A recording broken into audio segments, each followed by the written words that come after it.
Have you ever felt that sudden surge of frustration when you open your winter heating bill? That moment when you stare at the number, glance at your family, and realize you are paying a huge recurring price simply to keep the people you love warm? We have all heard the same story from the polished, polo-shirted salespeople who show up at our doors. They tell us the only real path to energy independence is writing a $15,000 check. They want us to bolt a shiny, high-tech lithium box onto the garage wall. And they promise that this expensive chemical vault, which seems to need a constant Wi-Fi connection just to maintain its warranty, is somehow our only way out. Then one night, while scrolling through your feed, you see a video that feels like pure rebellion.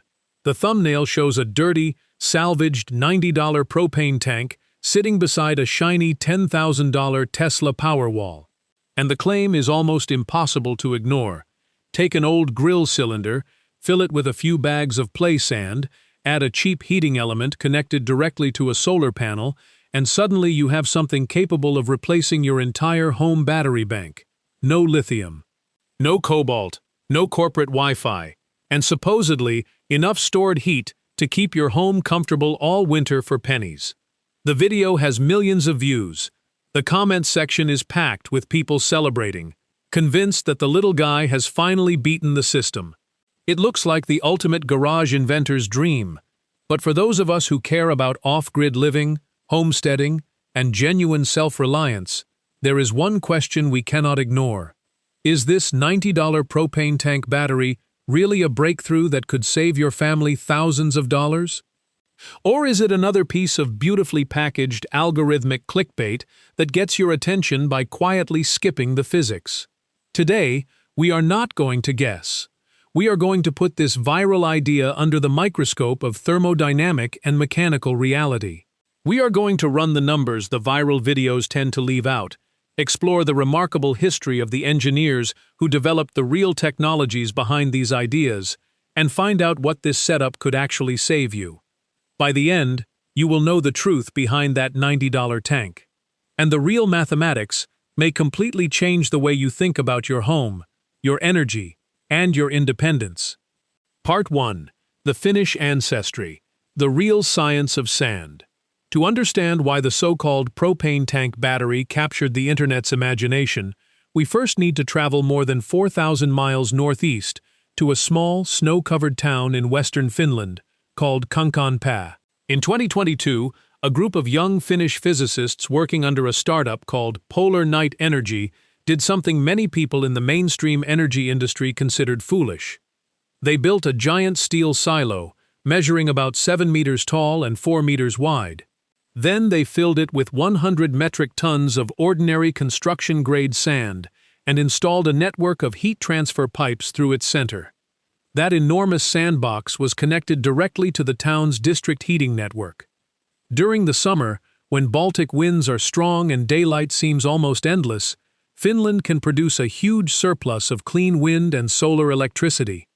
At times, so much electricity is available that prices on the Nord Pool exchange can fall to zero or even become negative, meaning utilities are practically paying people to take excess power from the grid. Polar Night Energy took that surplus electricity and sent it into resistive heating elements buried inside the sand. The sand absorbed the electrical energy and converted it directly into sensible heat, allowing the core to reach temperatures of up to 600 degrees Celsius. And this is where sand becomes especially interesting. Because sand conducts heat very slowly, the enormous thermal mass inside the silo effectively helps insulate itself. Heat trapped near the center must travel through a tremendous amount of material before reaching the outside. As a result, that thermal energy can remain stored for weeks, even months, with less than 7% thermal loss over a 30-day storage period. Then, winter arrives. When temperatures plunge, the local utility circulates cold water through the embedded pipes. That water absorbs heat from the sand, rises to around 70 or 80 degrees Celsius, and then flows into the radiators of homes, offices, and municipal swimming pools. Local heating emissions dropped dramatically. It was brilliant. It was simple. And most importantly, It was real. The success did not end there. By 2023, Polar Night Energy had developed an even larger 100 megawatt-hour system in Tampere, Finland. By March 2026, the company had officially launched its first international export project in Latvia. During that same month, a Vietnamese startup called Alterno earned a prestigious top 3 position at the SET 100 Awards in Berlin, with a modular thermal storage system using sand, ceramics, and salt to provide clean, off-grid heat for agricultural and industrial processing. This is the legitimate scientific lineage behind the sand battery. And it is built around a remarkably simple truth. Dry sand is an excellent material for storing heat. It does not boil like water.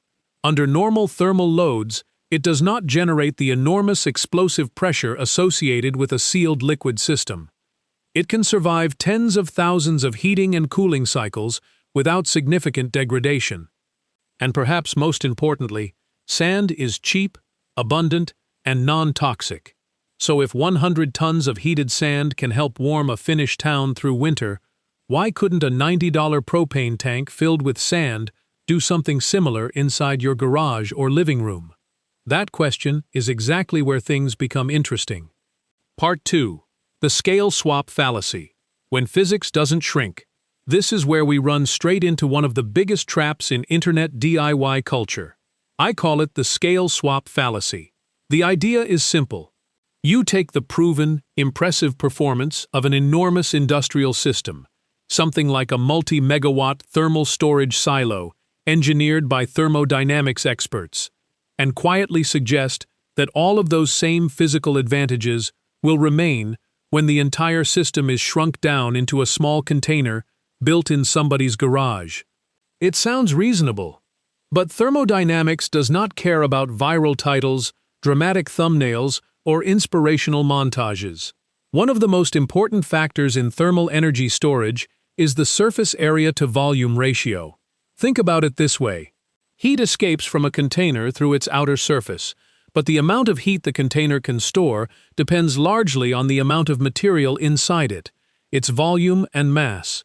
So you have two competing quantities. Stored energy depends on volume. Heat loss depends heavily on surface area. When you make an object larger, its volume grows cubically, while its surface area grows only quadratically. That is an enormous advantage for a massive storage system. A 100-ton silo of hot sand has relatively little exterior surface compared with the tremendous thermal mass sitting inside it. Heat trapped deep in the center must travel through meters of slowly conducting sand before it can finally reach the outer wall and escape. That is one reason a huge industrial sand battery can remain above 500 degrees Celsius for extended periods. Now shrink the same concept down to a 20-pound propane cylinder sitting inside a cold garage. Suddenly, the relationship changes completely. You now have a relatively small amount of hot sand, surrounded by a proportionally large amount of exposed steel surface. Instead of traveling through meters of material, heat from the center may have only a few inches to travel before reaching the outer environment. Without thick, industrial-quality multi-layer insulation, a small propane tank sand battery can release most of its stored heat into the surrounding room overnight. DIY experimenters have encountered this exact problem. Builders such as Mart Hale documented prototypes ranging from small containers heated with bread machine elements to much larger systems based around a 100-gallon propane cylinder powered directly by 4 260-watt photovoltaic panels. Those experiments revealed another problem. Moisture inside the sand can carry energy away as steam. They also showed how quickly temperatures can fall unless the vessel is surrounded by thick ceramic fiber insulation and multiple layers of high-grade rock wool. That is the uncomfortable reality of scaling thermal storage downward. When you shrink the system, the physics do not simply become smaller. The system becomes less efficient. Part 3. Squeezing the numbers. The cold thermodynamic math. Now let's do something the viral videos rarely spend much time doing. Let's calculate what a standard 20-pound propane tank filled with sand can actually store. A typical 20-pound propane cylinder has an internal volume of roughly 4.7 gallons, or around 18 liters. Fill that tank with clean, dry silica sand, and you can fit approximately 40 pounds, about 18 kilograms, inside it. Now we need the thermal properties of that sand. Dry silica sand has a specific heat capacity of approximately 0.83 kilojoules per kilogram per degree Kelvin. So let's imagine we have built a very good DIY system. We place a high-temperature heating element in the center of the sand, wrap the tank in rock wool, and connect that heating element to a solar panel. We begin at an ambient temperature of 20 degrees Celsius, or 68 degrees Fahrenheit. Then we heat the sand all the way to a generous upper temperature of 200 degrees Celsius, or 392 degrees Fahrenheit. That gives us a temperature increase, or delta T, of 180 degrees. Now we can calculate the total sensible heat stored inside the sand. Q equals M times Cp times delta T. In this equation, M equals 18 kilograms, the mass of the sand. Cp equals 0.83 kilojoules per kilogram per Kelvin, the specific heat capacity of the sand. And delta T equals 180 Kelvin. Multiply those values together. Q equals 18 times 0.83 times 180. But your electric bill is not measured in kilojoules. It is measured in kilowatt hours. 1 kilowatt hour equals 3,600 kilojoules. So, 2,689.2 divided by 3,600 gives us approximately 0.75 kilowatt hours. 3/4 of 1 kilowatt hour. Now let's turn that abstract number into something you can actually feel inside a cold house. Picture a normal portable electric space heater, the inexpensive kind you might buy at a hardware store to warm a bedroom. A typical unit draws around 1,500 watts. If your $90 propane tank sand battery were charged all the way to its maximum temperature, containing 3/4 of a kilowatt hour of thermal energy, and if you somehow extracted every bit of that heat with perfect 100% efficiency, the stored energy would equal roughly 29 minutes of output from that 1,500-watt heater. Not 29 hours, not 29 days, 29 minutes. And reality is less generous than the ideal equation. Heat extraction is never perfectly efficient. As the sand cools, the rate of heat transfer also falls. Once the sand drops below roughly 50 degrees Celsius, the heat coming from the tank becomes far less useful. Instead of producing strong room heating output, you are left with a slow, lukewarm trickle of warmth.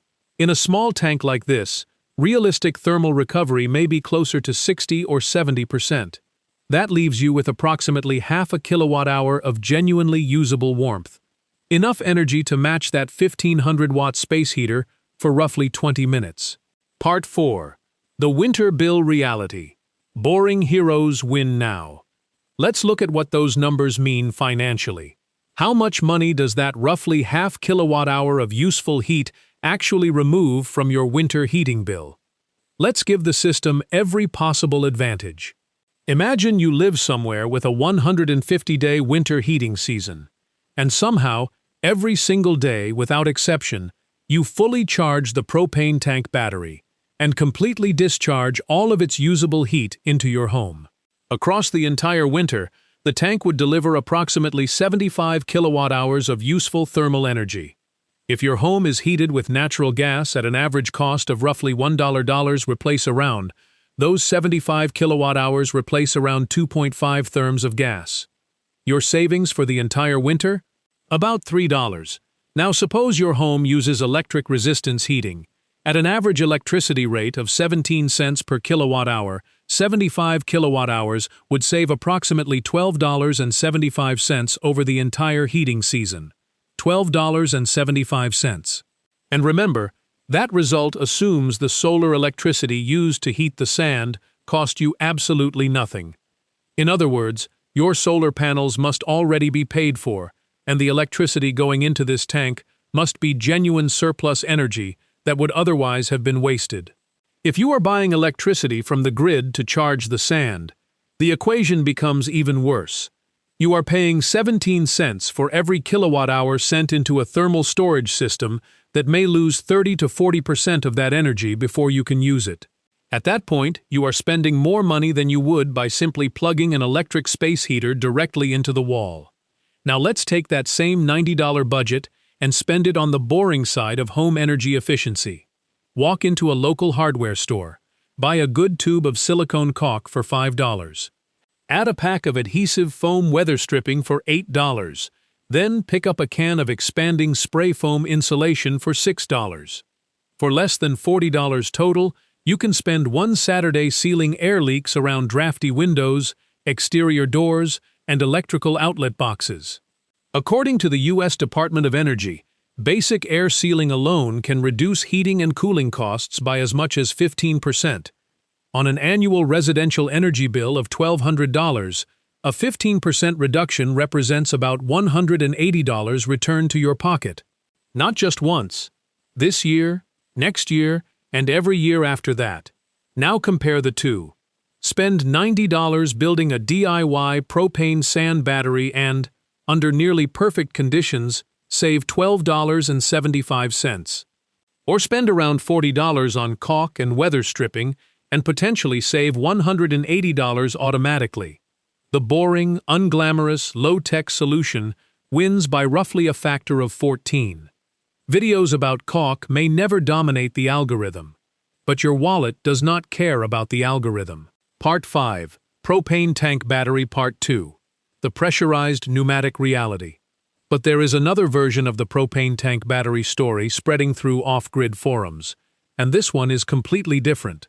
Instead of filling the salvaged propane tank with sand, these builders fill it with compressed air. And the idea sounds wonderfully mechanical.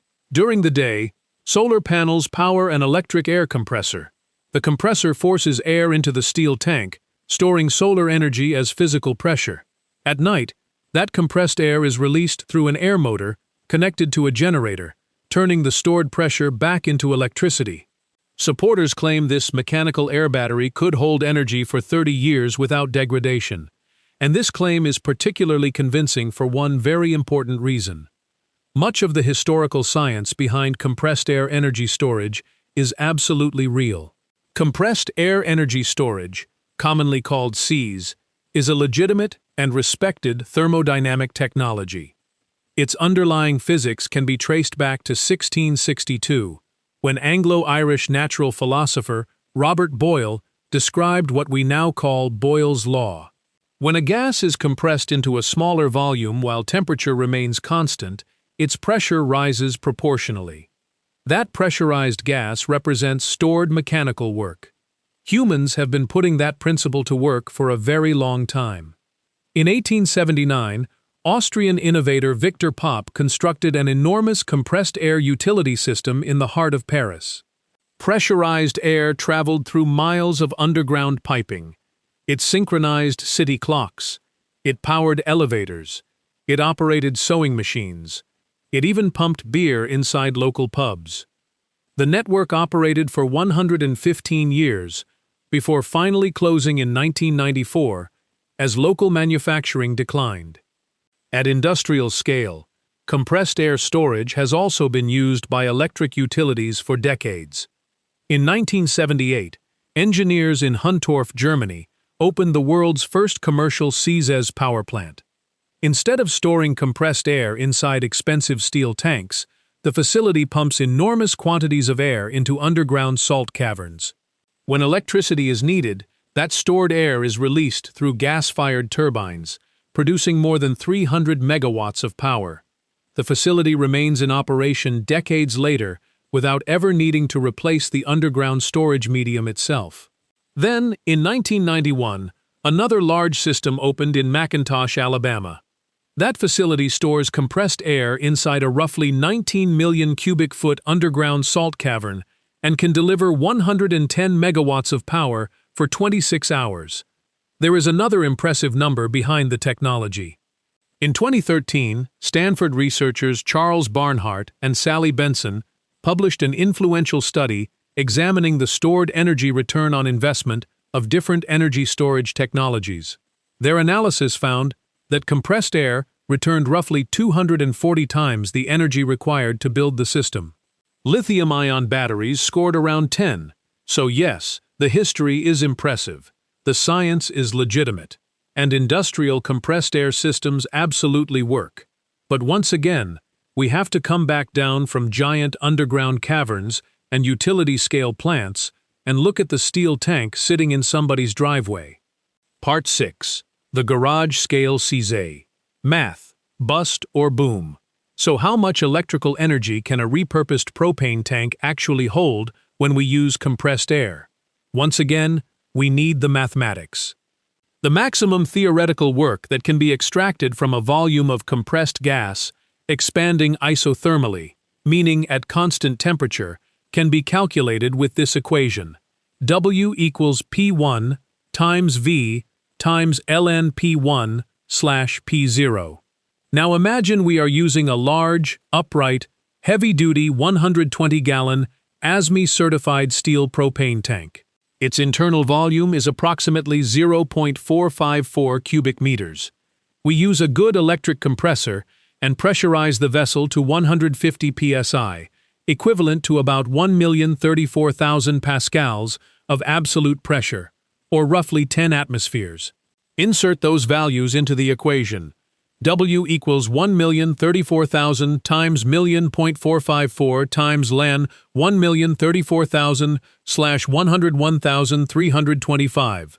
That gives approximately 1,089,091 joules of theoretical work. Now convert joules into watt-hours by dividing by 3,600. The result is approximately 302.5 watt-hours, or around 0.30 kilowatt-hours. But our garage is not a frictionless thermodynamics laboratory. Real compressors create significant heat during compression. The air becomes hot, and much of that thermal energy escapes into the environment.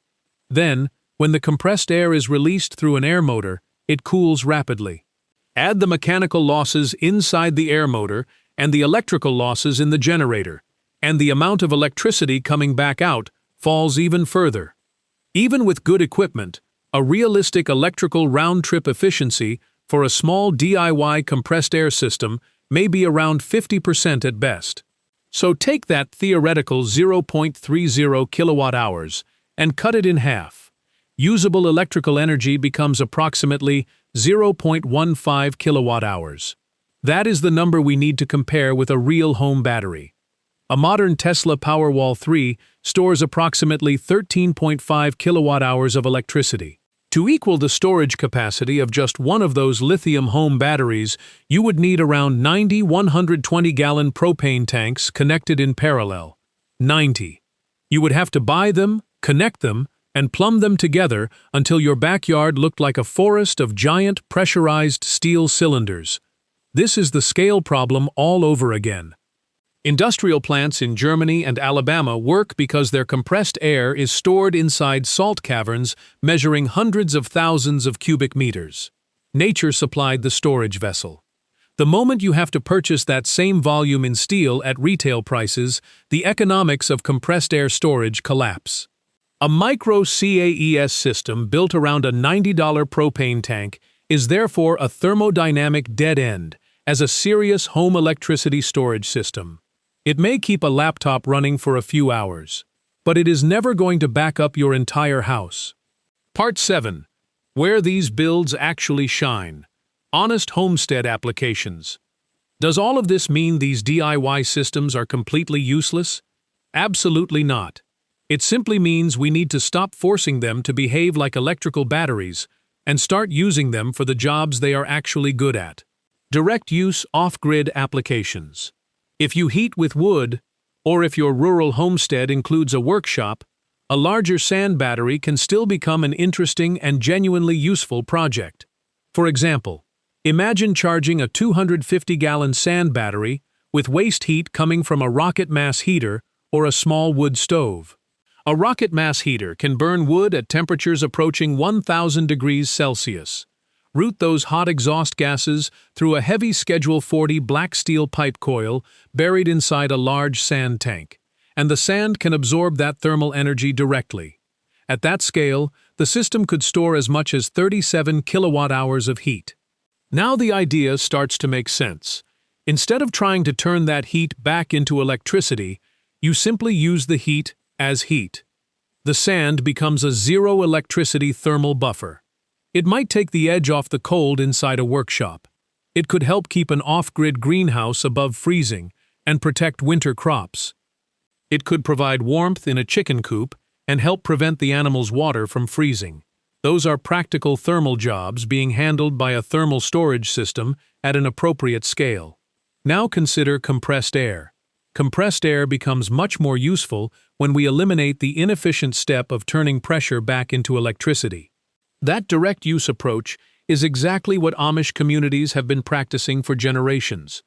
Because many Amish communities restrict their use of grid electricity, they can use wind-driven compressors or small diesel engines to pump air into failed certification propane tanks at around 100 psi. The compressed air then travels through metal piping directly to pneumatic equipment. It can power table saws, drill presses, sanders. It can even operate water pumps pulling water from deep wells. In 1997, Amish craftsman Jonas Zook started Keystone Air Power from his basement. Today, that operation has grown into a 52,000 square foot off-grid hardware center built around advanced pneumatic technology. The key is that the compressed air performs mechanical work directly. There is no need to convert air pressure into electricity and then convert that electricity back into mechanical motion again. That avoids many of the conversion losses. The result is rugged, reliable, and repairable with basic hand tools.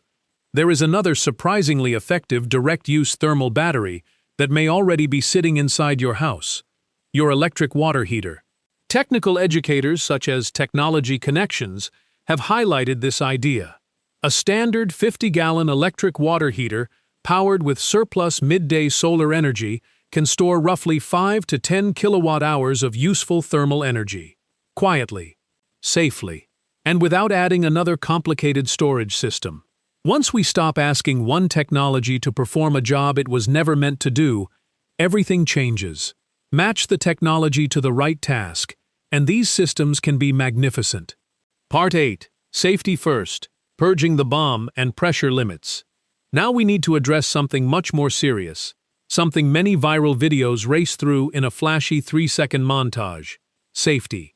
These projects deal with stored potential energy in two extremely powerful forms: high temperature and high pressure.